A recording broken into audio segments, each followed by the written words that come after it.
So, once again, good morning, students. Today, we are going to read this wonderful poem, A Photograph, written by Shirley Toulson from the book Hornbill. This poem, it shows that how time takes its toll on life. How we try to capture moments from life which remain as pictures in our mind. Some faint, some still remain. But what is finally left is the sweet and sour memories and the silence which is created with the passage of time in our life. And we see that how the poet, she talks about the theme of impermanence of life, that how life is short-lived. The human life, it is short-lived. And she presents a contrast with the nature, that how nature is unchanged, nature is permanent, it is everlasting. And death and decay become the integral part of human life. Man loses its youth and strength, and what is left behind are the sweet and sour memories. And how the photograph, along with it, is associated all the memories. When we see any photograph, we get the recollections of the memories which have created an indelible impression in our minds. And thus, it never ends. The beauty, it never fades away from our minds. So here the poet also, she recalls the moment when she looks at the photograph, and the photograph is of her mother. When she was a child, she had gone for a beach holiday along with her cousins, and their uncle had clicked the photograph. So this photograph, it actually makes the poet nostalgic. So nothing remains in life, but memories are left behind. So when the poet, she looks at the photograph, she recalls how her mother, she would laugh looking at the photograph. So she reminisces all the moments spent with her mother, and how her mother, she would react on looking at the photograph. So thus, through this poem, she brings out the theme that how change is harsh and bitter. Death is inevitable, and when death strikes, we humans become helpless, and we are expected to accept the loneliness, the vacuum that it creates in our life. So she also gives a message that how we have to cope up with this, how we need to move on in life, which is very important. So let's read the poem, A Photograph, written by Shirley Toulson. The cardboard shows me how it was when the two girl cousins went paddling, each one holding one of my mother's hands, and she, the big girl, some 12 years or so. All three stood still to smile through their hair at the uncle with the camera. A sweet face, my mother's, that was before I was born, and the sea, which appears to have changed less, washed their terribly transient feet. So this is the first stanza with the opening lines. In these opening lines, the poet, she mentions about a photograph, that the cardboard shows me how it was. So here cardboard is the photograph. Basically cardboard kya hota hai? It's a picture frame which holds the photograph. So the word here cardboard, it denotes photograph, and it refers that the photograph is very old, and it shows me how it was. It here refers to the days of the past. It refers to the time when her mother, she was a young girl and she was very pretty. So here, the picture frame with the picture of her mother with her cousins, it actually fills the mind of the poet with the past memories. She reminisces her mother, that how the days were when the two girl cousins went paddling, each one holding one of my mother's hands. So here, two girl cousins refers to the cousins of poet's mother, and they had gone for the beach holiday. They were at the beach and they were paddling, means they were walking through the water. So यहाँ पर paddling का मतलब है when they were just walking there at the beach, and they were exactly in the water there, and there they were walking through the water. And the girl cousins, the two girl cousins, both were holding the poet's mother's hand, each on both the sides they were there. And she says that she, the big girl, some 12 years or so, And among the three girls, her mother was the eldest one, and she was of 12 years at that time. So, a look at the cardboard, the photograph of a mother and her two girl cousins makes the poet reflect on how once, when her mother, she was young and pretty, how they had gone for a beach holiday and they were paddling there at the beach. Her mother, she was of 12 years of age then and was the eldest of the three. So each one, that is referring to the girl cousins, holding one of poet's mother's hand, and they all stood still there, smiling through their hair to pose for the photograph that their uncle clicked with his camera. So stood still means they were posing there for the camera and they were smiling. Through their hair means as a pleasant wind was blowing, so their hair, they were actually ruffling over their faces, जो चेहरे पर उनके बाल आ जा रहे थे, and they were smiling, वो अपने बालों को हटा नहीं रहे थे, so इसलिए to smile through their hair at the uncle with the camera. So they were smiling at the uncle who was holding the camera and he was about to click a photograph there, and that is why they all stood still, because they were posing at that moment. A sweet face, my mother's, that was before I was born. So he said, the poet says that it was before she was born. The mother, she had a very sweet face then. She was very young, she was pretty to look at, and thus she had a pleasant face. And it was all before even she was born. And the sea, which appears to have changed less, washed their terribly transient feet. The sea, which was at the background in the photograph, seems to have changed little since that time, when the sea which has washed away the small tender footprints that were created there on the beach. So the poet says that the sea, which appears to have changed less, washed their terribly transient feet. Very important line in the this first stanza here. The poet, she talks about the transience of human life, the short-lived nature of human life. So at the background of the photograph, the sea which is there has not changed much, but the persons who were in the photograph, their life has undergone a great change because they have grown now and even they have died. So here the line which is here, wash the terribly transient feet. Literally, it means that how the footprints, the impression of the footprints which were created on the beach there, on the sand there, they were washed away by the sea waves. And symbolically, it refers to that how the persons, they have grown and they have died long time back. So washed their terribly transient feet. Here, this poetic device which is used here, it is transferred epithet, and by feet, it refers to synecdoche. I will discuss these devices later also. So here, feet is actually referring to the body, the persons who were there in the photograph. And terribly transient, the word, this adjective transient which is used here, is actually used for the persons who were in the photograph at that moment. So in literal meaning, it says that although the nature, it has remained unchanged, man life has come to an end. So the people, the persons who were in the photograph, their life has come to an end.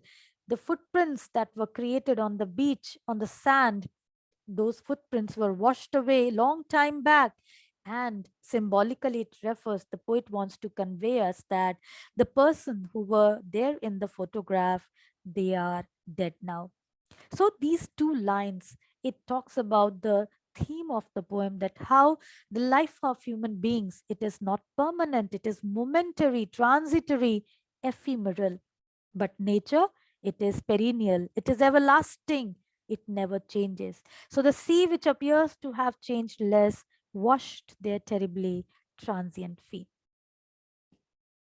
In the second stanza, the poet says, some 20, 30 years later, she would laugh at the snapshot. See Betty and Dolly, she'd say, and look how they dressed us for the beach. The sea holiday was her past, mine is her laughter. Both thrive with the labored ease of loss. So time passed, the mother grew older, and some 20, 30 years later, she would laugh at the innocence of her childhood when she would look at the snapshot. So, yes, snapshot refers to the photograph again, and she here refers to the poet's mother. So, she has grown now, and when she would look at the photograph, she would laugh out loudly. And this laugh, it indicates the lively spirit of the mother, that how she would laugh at her own innocence when she was a young girl, and how they had gone to the beach holiday, how they were dressed for that particular beach holiday. And thus she would say while laughing, see Betty and Dolly. So Betty and Dolly are the two cousins of the poet's mother, and look how they dressed us for the beach. So when she would look at the snapshot, she would be reminded of her childhood moment, that how they were dressed for that particular beach holiday. So she was actually obsessed with that beach holiday, and she cherished the moment when she looked at the photograph. But at the same time, she would laugh at the photograph.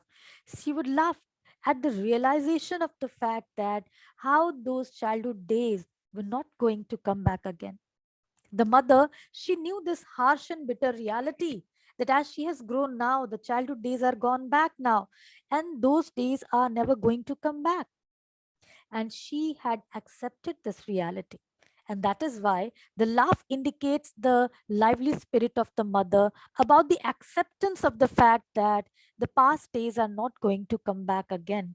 And she would laugh at the snapshot, at the innocence of the childhood when she was a young girl. So she says, the poet says here, the sea holiday was her past, mine is her laughter. Both wry with the labored ease of loss. And now the poet, here we see in the first stanza, it shows the nostalgia that the poet undergoes. But now here she is sad. Nostalgia hoti hai mixture of sadness and happiness. The feeling when you recollect, you have recollections of the past memories, you actually face the nostalgia. आप भावुक होते हो पुरानी यादों को याद करके, तो आप कभी हंसते हो कभी रोते हो. That is nostalgia. She became nostalgic, but now she has become sad when she again looked at the photograph, and she remembers, and she says that the sea holiday was her past. Her past means the past of her mother, and mine is her laughter. And thus we see the pain arising out here, that how she feels the pain at the loss of her mother. तो वो कहती है कि जो सी holiday था वो मेरी mother का पास्ट था, और मेरे लिए पास्ट का हिस्सा कौन क्या बन चुका है? My mother's laughter. And she says, mine is her laughter. Because now poet's mother, she is no longer alive. So she reminisces, the poet, she reminisces that sea holiday was the past of her mother, and for her laughter of her mother is the past now. So the moments of life have been permanently etched in the poet's mind with a feeling of eternal loss now. वो एक बहुत गहरे loss को beer कर रही हैं. लेकिन यहाँ पर एक बहुत इंपॉर्टेंट फैक्ट है नोट करने वाली, कि पोएट क्यों कहती है कि माइन इज अ लाफ्टर. क्योंकि पोएट का जो लॉस है, जो ग्रेविटी है, जो मैग्नीट्यूड है पोएट का, जो सेंस ऑफ लॉस है, it is bigger than her mother's loss. Mother ने चाइल्डहुड के मोमेंट को खोया है, बट यहाँ पर पोएट ने अपनी माँ को खोया है. And thus she is stunned in the disbelief that she has lost her mother, and she is constantly actually haunted by those memories of her mother. She is sad here. So she says, both wry with the labored ease of loss. Wry means both get disappointed. So both here refers to the poet's mother and the poet.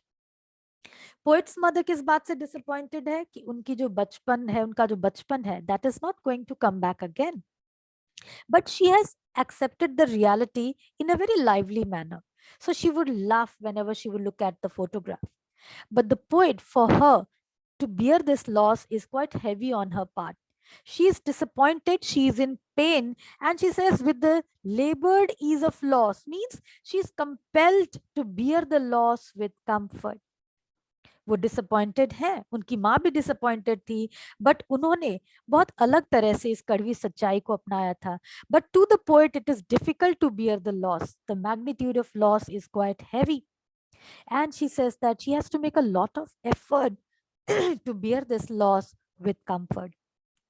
And see here, a poetic device, oxymoron is used here, OXYMORON, जहां पर two contradictory words और statement एक साथ refer करते हैं. जैसे labored, ease. Labored means to make an effort and ease means comfort.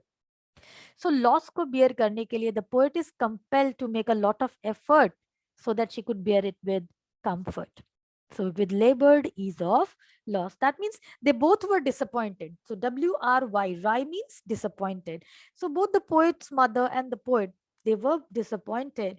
Poet's mother has accepted this reality, the bitter reality, and she had taken a very youthful spirit. जिंदा दिली से उन्होंने इस सच्चाई को अपनाया. But this reality, जो disappointment है, it is difficult for the poet to bear, and thus she is compelled to bear it with comfort.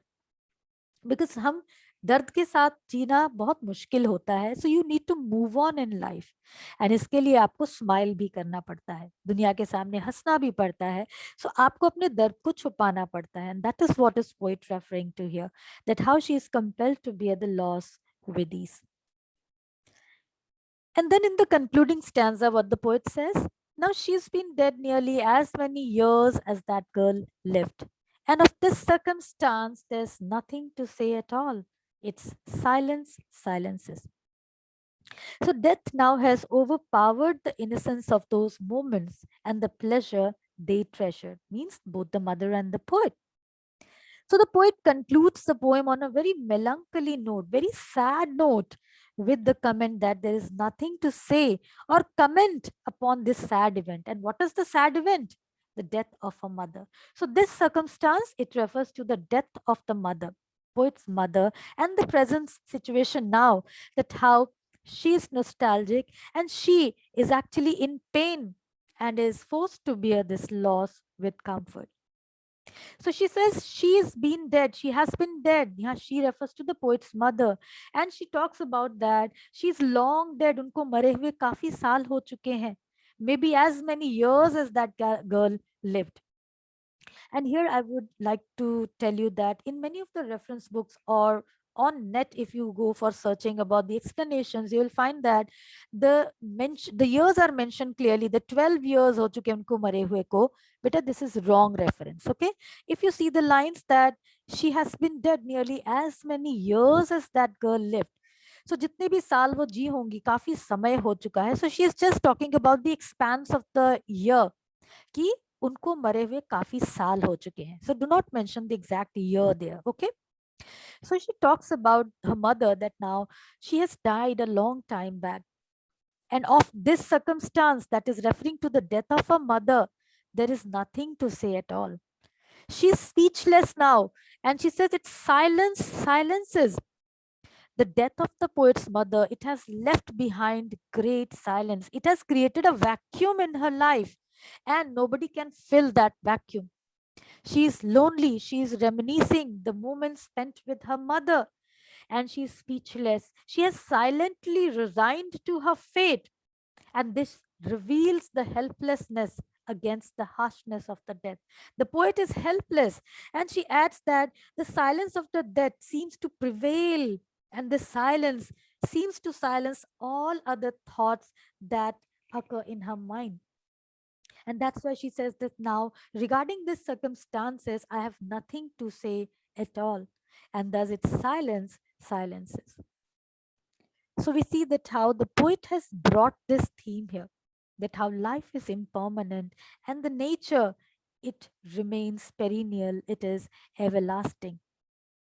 Change is harsh and bitter, change takes place, and it leaves behind the sweet memories, the sour memories, and those memories have a great impact on a human's life.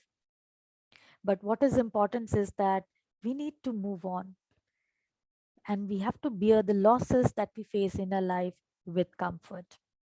So, this is about the poem A Photograph, written by Shirley Toulson.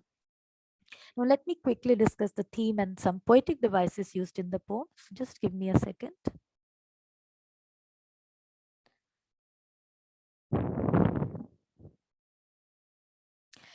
So, the poem Photograph is about the transience of human life.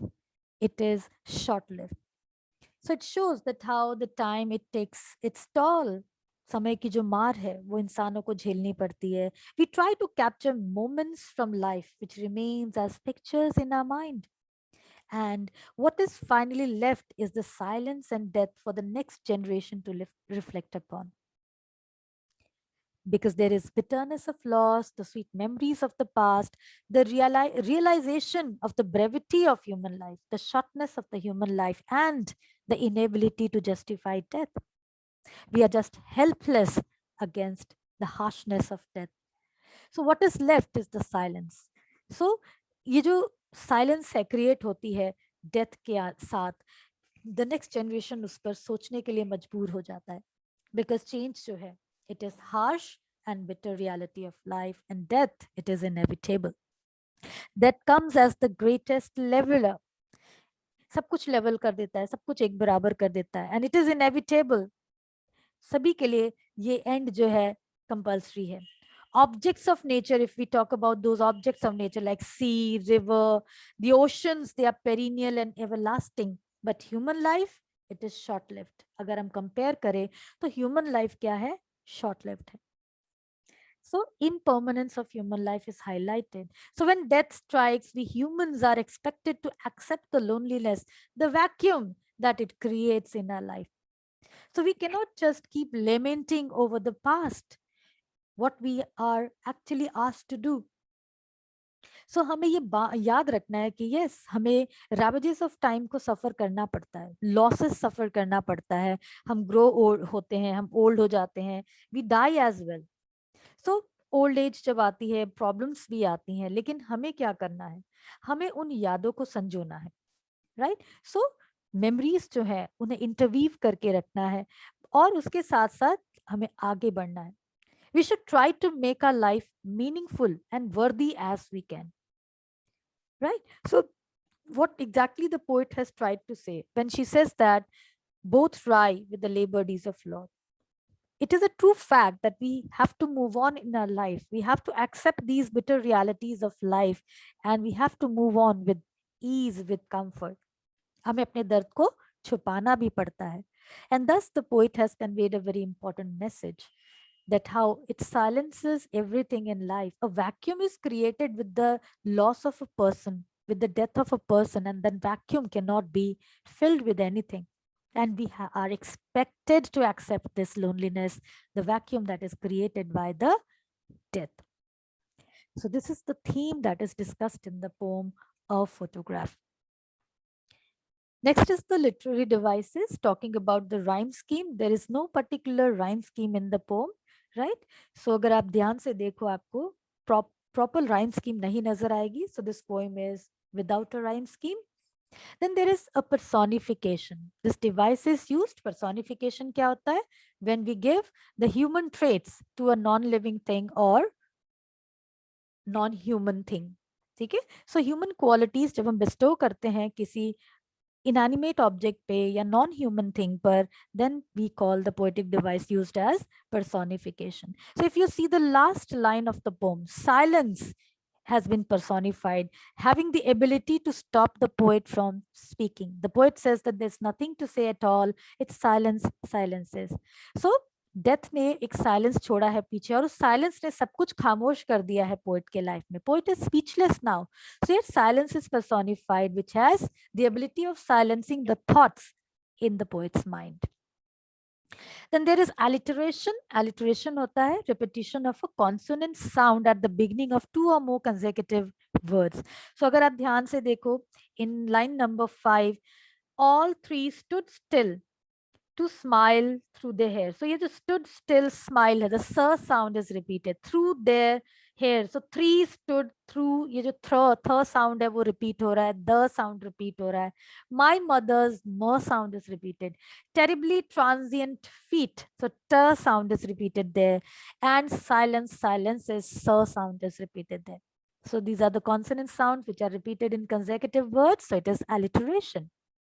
Next is oxymoron. Oxymoron कहते हैं when a paradoxical statement is there where we find two words or two thoughts contradicting each other. तो यहाँ पर देखिए labored भी है, ease भी है. Labored means making a lot of effort, and ease means comfort. Both the words are used together, which are contradictory to each other. So here the poetic device is oxymoron. Next is transferred epithet. Transferred epithet hota hai when we use an adjective to a certain noun and then the adjective is transferred actually to other noun. So here देखिए, terribly transient feat means जो transient word है, this is the adjective used for feet, but actually it is referring to the life of human beings. So ये जो transient word है, it is transferred to the persons who were there in the photograph. So that way the adjective is transferred to the persons in the photograph. So terribly transient feat is transferred epithet. Now next is synecdoche, a literary device where a word for a small component or something can stand for the larger or whole or vice versa. जैसे यहाँ feet का word use किया गया है. The feet word is actually referring to the whole body. That means referring to the existence of the person. जो photograph में है, they are now dead. तो ये जो feet word है, it is used as a synecdoche. Okay, students, so these are some of the poetic devices, and one more is there, which is enjambment. Enjambment होती है when the lines जो है वो एक लाइन से दूसरी line तक कनेक्ट होती हैं without any punctuation mark, right? So अगर हम देखें कि first जो two lines है, the cardboard shows me how it was when the two girl cousins went paddling. आप देखिए जो first line है, there is no punctuation mark at the end, so here it is enjambment. आगे बढ़ते हैं. All three stood still to smile through their hair at the uncle with camera.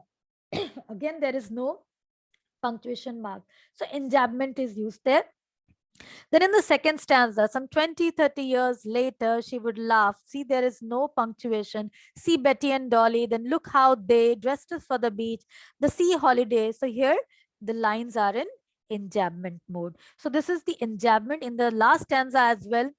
Now she's been dead nearly as many years as that girl lived, and of this circumstance, there's nothing to say at all. So again, the enjambment is used here. So these are a few poetic devices used in the poem. And this is all about the poem, that is a photograph.